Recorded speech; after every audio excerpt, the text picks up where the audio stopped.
Icefield is a huge composition which came out of a commission, a joint commission with the wonderful group Other Minds here in San Francisco.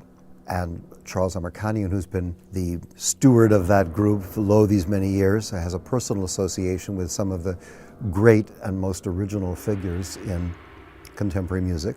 And he was friendly with Henry Brant, somebody I always wanted to know because he had been a kind of figure of musical legend in my life, in that he, having been born in 1913, overlapped to a considerable degree as a very young kid the world of Charles Ives and Henry Cowell and all of the iconic avant-garde American musical mavericks, in fact.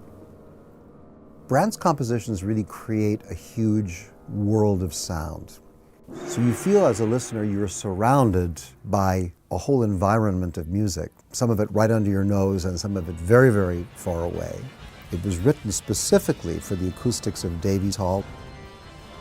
Icefield is also a piece for solo organ and orchestra. So not only is the huge orchestra divided from the top balcony to some positions under the stage, but there's also the full power of the Rafati organ in Davies Hall.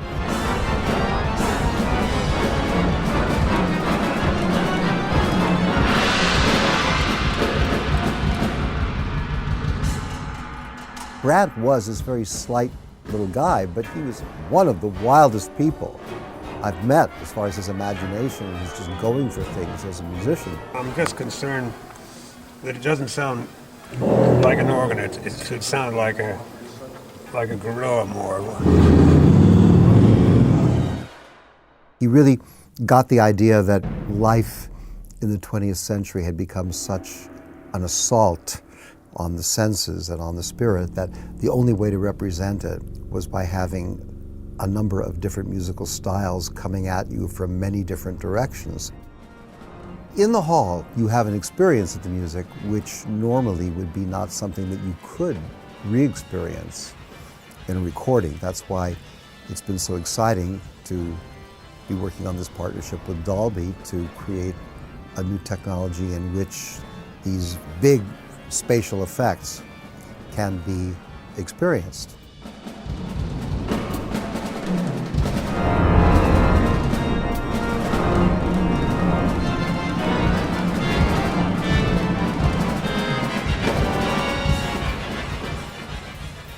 Henry would have been delighted by this. It's a piece that I think will be fascinating for audiophiles just as the experience of sound, but also something which will offer people of very different musical tastes a chance to experience the spontaneity and interesting, emotionally affecting qualities that the piece really does have.